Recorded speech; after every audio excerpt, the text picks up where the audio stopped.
Olá, telespectador do Opção para a Vida. Estamos outra vez iniciando mais um programa Opção para a Vida. Você que está conosco nesta manhã deve estar lembrado, ontem nós iniciamos o nosso programa trazendo a primeira parte da mensagem ministrada pelo pastor Rony. Ele foi um dos conferencistas do nosso simpósio sobre a família. Hoje ele estará concluindo esta segunda parte, aliás, ainda ouviremos o nosso colega trazendo a continuidade desta mensagem. Mas antes eu gostaria de lembrar aos nossos estimados telespectadores. Nós estamos chegando já de viagem, graças a Deus, fizemos uma excelente e abençoadíssima viagem e na segunda quinzena deste mês nós estaremos trazendo toda a reportagem, todo o roteiro, toda a cobertura da nossa 11ª excursão que realizamos por Alemanha, Suíça e Israel. Mas eu quero lembrar aos nossos telespectadores que nós estaremos realizando de 21 a 23 deste mês a nossa 4ª Conferência Teológica, realizada nas dependências da Igreja do Calvário, e teremos como orador oficial o presbítero Solano Portela.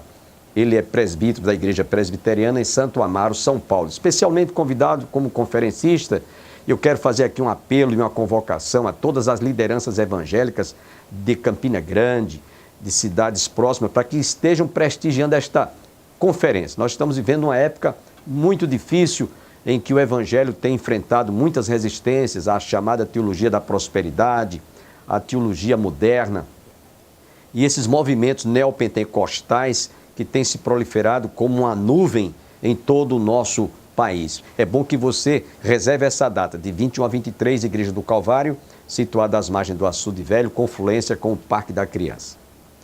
Nesse instante, sem perda de tempo, quero deixá-los com a segunda parte desta mensagem ministrada pelo pastor Rony, conferencista do nosso simpósio sobre a família.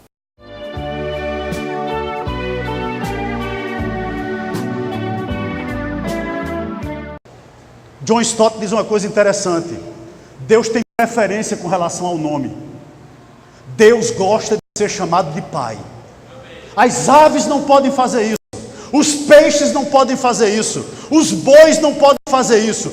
Mas eu e você que aqui estamos, nós podemos fazer isso. Aquele que sustenta as aves é seu Pai. E por que você tem dúvida que Ele é suficiente para sustentar a mim e a você? Não é interessante? Eu acho isso maravilhoso. Você olhar para o céu, acordar de manhã e ter alguém para agradecer pela vida, né? Você acordar da manhã, olhar para esse teatro maravilhoso e dizer o seguinte: quem criou tudo isso aqui, eu posso chamá-lo de Pai. As aves não. As aves não. Quero lhe fazer uma pergunta aqui nessa noite. Você está preocupado com o quê? É legítima a sua preocupação? Não. A sua preocupação exagerada não é legítima. Porque entenda uma coisa: quem governa tudo isso aqui é o seu Pai. Verso 27. Verso 27. Que maravilhoso, né? Olha o que Jesus... E aí, isso é para nós, irmãos. Qual de vós, ou seja, qual de vocês que estão aqui nessa noite, por ansioso que esteja, por estrangulado que esteja, por falta de oxigênio que vive... Olha, em bom nordestino, né? A gente não gosta de ser nordestino, mas nós somos. Pelo menos eu sou. Me perdoa o que eu vou dizer. Por mais aperreado que esteja. Qual de nós, por mais ansiosos que estejamos, podemos acrescentar um côvado ao curso da sua vida? O côvado, ele é uma unidade de comprimento de metros, né? 46 centímetros mais ou menos. O que Jesus tem em mente aqui? Jesus tem em mente o seguinte, eu posso parafrasear: qual de nós que estamos aqui nessa noite podemos acrescentar um segundo sequer à nossa existência?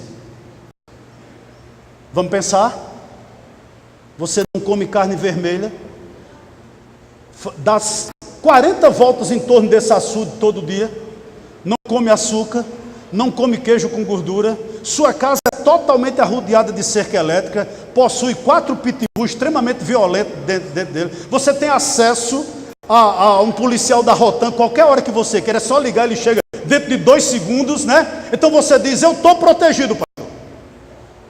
Faz um exame periódico 2 vezes por ano. Vai ao cardiologista, ao urologista, ao dermatologista para ficar mais bonito, etc, etc, etc. Qual de vós, fazendo tudo isso, pode acrescentar 1 segundo sequer à sua vida? Ninguém. Porque apesar de todos esses nossos cuidados, quem nos garante que nós não teremos um infarto 3 horas da manhã?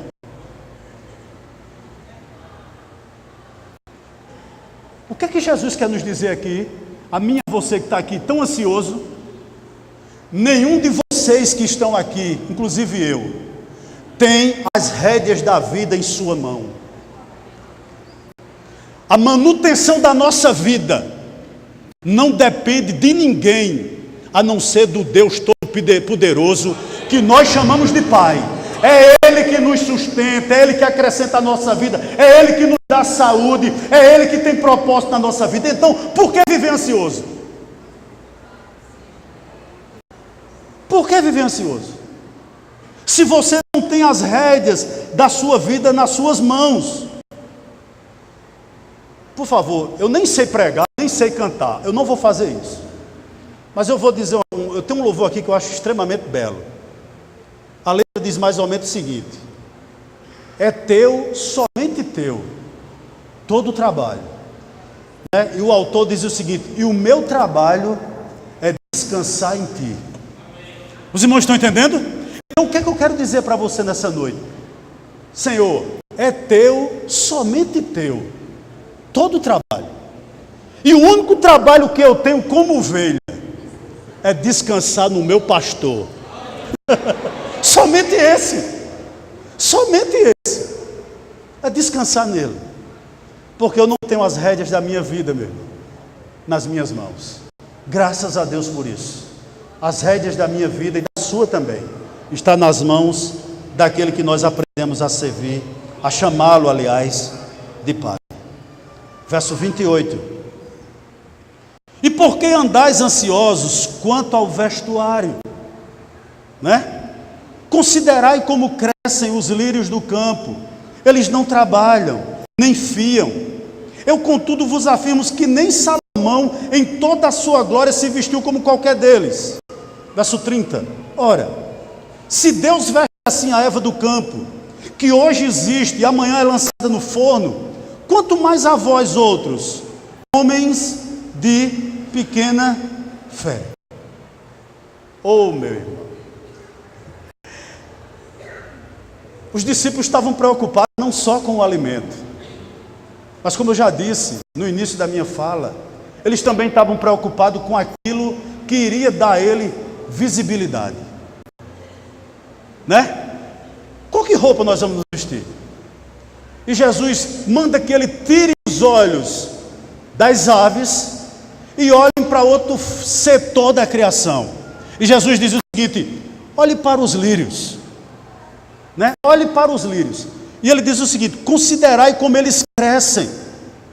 Eles não trabalham nem fiam, ou seja, eles nem têm dinheiro para comprar roupa para eles, nem possuem costureiros, eles nunca costuraram, eles não têm alfaiate, eles não têm estilista, mas olhe para a beleza, né, de como eles se vestem.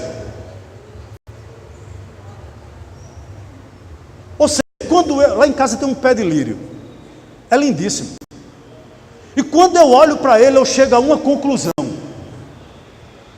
por trás daquela planta só pode haver um arquiteto maravilhoso para trazer tanta beleza a uma planta. E parece que é isso que Jesus pede para que seus discípulos olhem. Ou seja, olhe para esse lírio, olhe para a minha criação, para aquilo que eu criei, não minha imagem e semelhança, mas para aquilo que eu criei. E Jesus diz uma coisa interessante: nem Salomão, que entendo eu que era que Jesus tinha em mente, com toda a sua glória, talvez ninguém nos tempos de Salomão usou mais roupa de grife do que Salomão. Talvez o linho da roupa de Salomão fosse puríssimo. Mas imagine uma coisa aqui. Imagine se o rei Salomão entrasse por essa porta. Ou se eu viesse pregar hoje à noite da maneira como Salomão se vestia. O que era que você pensava? Que coisa ridícula. Não é? Se eu vestisse a roupa de Salomão e viesse para aqui pregar, você diria, que coisa ridícula. Pense comigo, eu tenho 50 anos. Não faz muito tempo que eu era jovem. Mas quando eu olho minhas fotos com 15, 17, cavalo de aço, aquela roupa, aquela calça boca de sino, e eu digo, meu Deus, como é que eu pude vestir isso?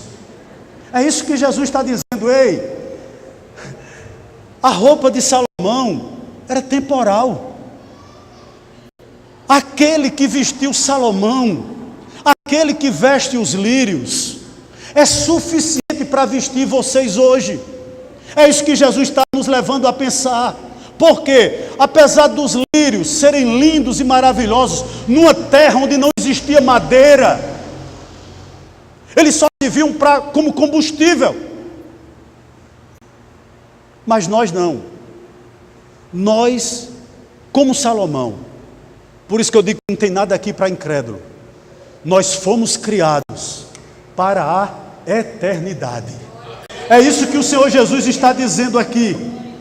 Que o Deus que cobriu Salomão, que o Deus que veste os lírios, meu irmão, Ele é suficiente para manter a sua vida aqui na terra possível, não só com alimento, mas também com as vestimentas. O que é que eu quero lhe dizer aqui como verdade? Se nós estivéssemos mais próximos de Deus, nós não estaríamos, irmãos, nos afogando no raso. Sabe qual é o grande problema da igreja? Falta de fé. Nós dizemos com Deus que é provedor, nós não acreditamos nesse Deus. A ansiedade tira isso do nosso coração, as preocupações fecham os nossos olhos, e a gente começa a olhar para esse universo como se nós dependêssemos de homens. Você não depende de homem, você depende do Deus que você serve. Coloque isso na sua mente nessa noite.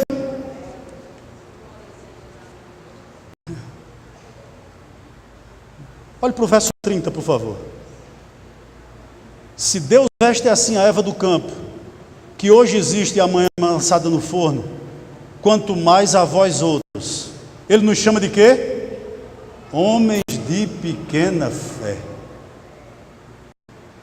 Por que Jesus estava chamando os discípulos de homens de pequena fé? Eu entendo o seguinte, que uma pessoa tem uma fé pequena quando ela deixa que a dúvida invada seu coração e pensa que o Senhor da igreja não tem cuidado mais da igreja. Meu irmão, deixa eu lhe dizer uma verdade aqui nessa noite.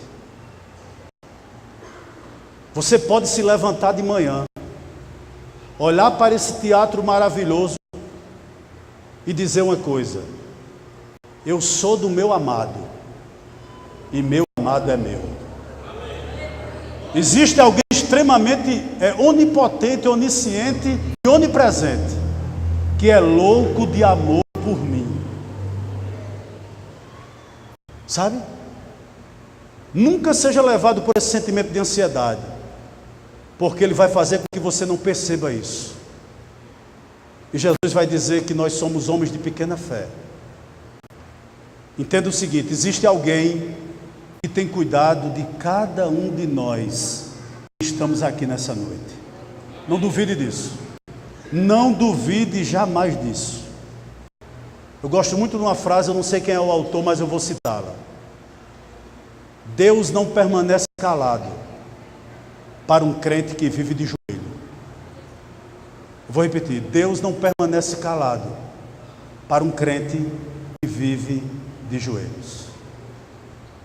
Louvado seja o nome do nosso Senhor. Verso 31. Ele diz o seguinte: portanto, não vos inquieteis dizendo que comeremos, que beberemos, ou com que nos vestiremos, porque os gentios é que procuram todas essas coisas, pois vosso Pai Celeste sabe que necessitais de todas elas. Verso 32, verso 31, Jesus diz o seguinte: não fiquem com medo, dizendo como vamos comer, como vamos beber, ou como vamos nos vestir. Por quê? Porque no verso 32 ele responde: porque são os gentios, ou seja, são os pagãos, né, que procuram todas essas coisas. Meu irmão, existe uma diferença entre o modo pagão de viver e o modo cristão de viver. Existe uma diferença gritante entre o modo gentílico de viver, ou seja, o modo pagão de viver, e o modo cristão de viver. Ou seja, qual a diferença, pastor? O pagão, ele vive inquieto com essas preocupações. É até permissível, ou até, digamos assim, eu diria que é até compreensível, melhor dizendo, de um pagão viver dessa maneira, inquieto. Mas nós não. Por que um cristão não pode viver dessa forma? Porque existe uma diferença gritante entre o cristão e o pagão. Nós temos, irmãos, a revelação das Escrituras. Nós temos o Espírito Santo habitando dentro de nós. Sim ou não? Sim. Não é? Então, há uma diferença entre o modo pagão de viver e o modo gentil de viver. O gentil, o pagão, ele vive louco, né? Alucinado, preocupado com essas coisas. Nós não, porque nós entendemos, por exemplo, o Salmo 23. O Senhor é meu pastor, nada me faltará. Talvez a tradução mais próxima do original seja essa: o Senhor é meu pastor, de nada eu sinto falta. Ou seja, eu sou alguém que, pela experiência que eu tenho nas Escrituras, pela profundidade que eu tenho com meu Deus, eu sou plenamente satisfeito nele. Esse é o modo cristão de viver. Esse é o modo cristão de viver.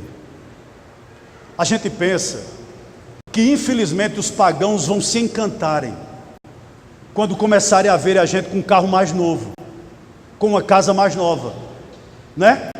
Ou quem sabe andando com roupas de grife, desfilando pelos grandes restaurantes da cidade. Não que isso seja errado, por favor, não estou dizendo que é errado. Fazendo selfie em restaurante famoso e postando nas redes sociais. A gente pensa que isso deixa o pagão ou o mundo boquiaberto. Não. Sabe o que, irmãos? Eu vou dizer assim, chama a atenção do mundo para nós quando nós passamos por tribulações que o mundo não suportaria e nós não murmuramos. Por favor, deixa eu dizer uma coisa aqui a você. Se tem algum médico aqui, me perdoe. Eu tenho medo de médico que me pela. Se você é médico, no final, não me cumprimenta, ou se cumprimenta, não diga que é. Tá joia? Não tem só na profissão. Falta de fé. Eu estava dizendo hoje na escola dominical. Um cristão, ele é diferente de um pagão. Eu estava lendo parte da biografia de Mark Lloyd Jones. E é interessante que ele foi acometido de um câncer. E a família dele orava muito para que ele não morresse. E quando ele estava muito mal, ele olhou para a esposa e disse o seguinte: querida, não ore mais para que eu não morra. Porque eu cheguei a uma conclusão. Eu pensei que quando eu fosse morrer, eu iria para o céu. Mas não é isso. O céu veio até mim. Não me impeça da glória. O que era que aquele homem estava dizendo? Eu morro, mas eu morro em paz, porque eu estou num lugar seguro. É isso, irmãos, que vai impressionar os incrédulos.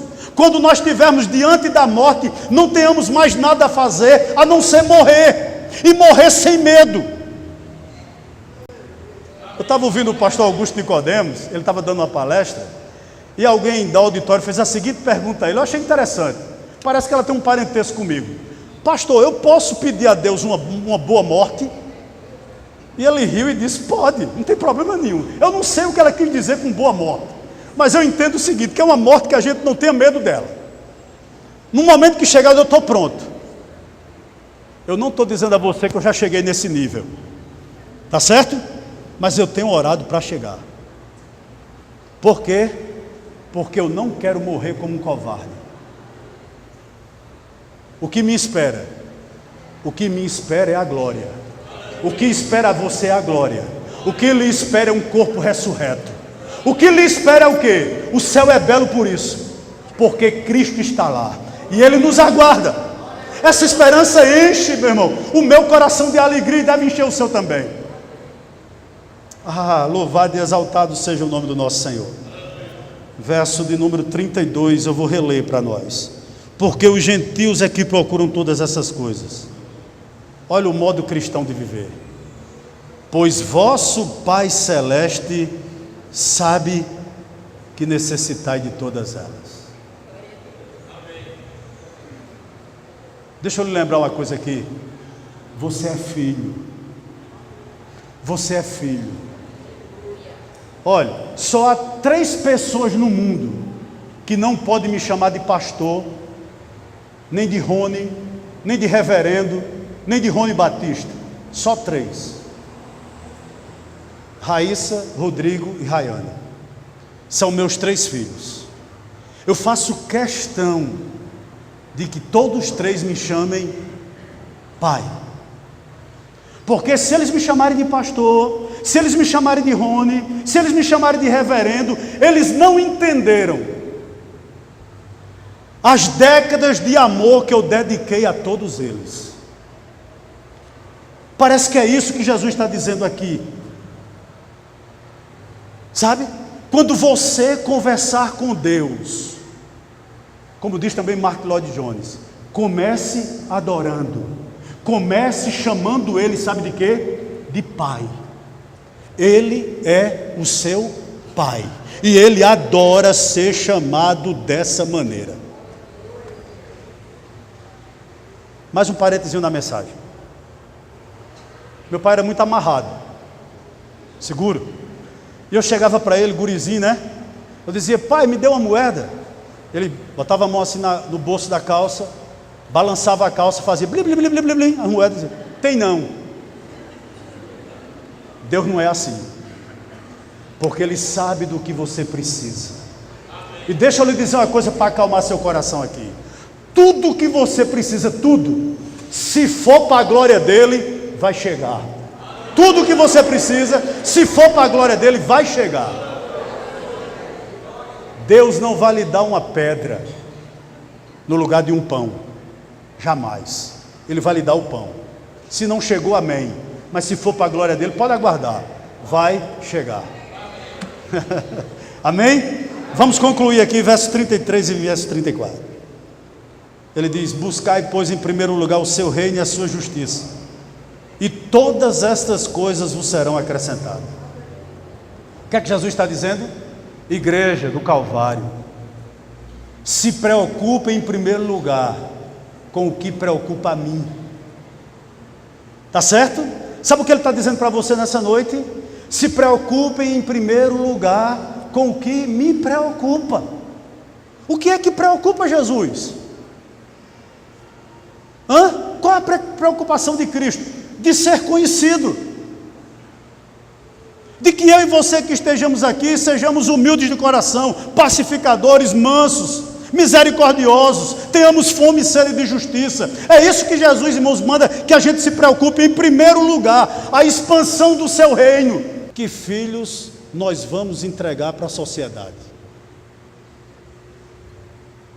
Pai e mãe que está aqui nessa noite, que filhos nós vamos entregar para essa sociedade? Que netos nós vamos entregar para essa sociedade? Pense comigo, daqui a 50 anos, quem será o pastor dessa igreja? Quem estará sentando aqui nesses bancos?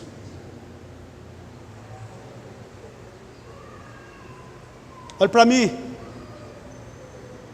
Até 1960, a Holanda era um país extremamente cristão. Vá na Holanda hoje. Sabe para que se abre igreja na Holanda? Para tirar foto das arquiteturas e fazer shows de música sacra. Depois fecham os templos. E você me pergunta: por que, pastor? Porque não tem mais ninguém para congregar. Vá para a Escócia. Você sabia que o presbiterianismo nasceu na Escócia? A maior igreja da capital da Escócia, sabe em que se transformou? Num bar. Vamos para a Inglaterra, a terra do príncipe dos pregadores, né? Charles Spurgeon. A terra de Martyn Lloyd-Jones, de John Stott.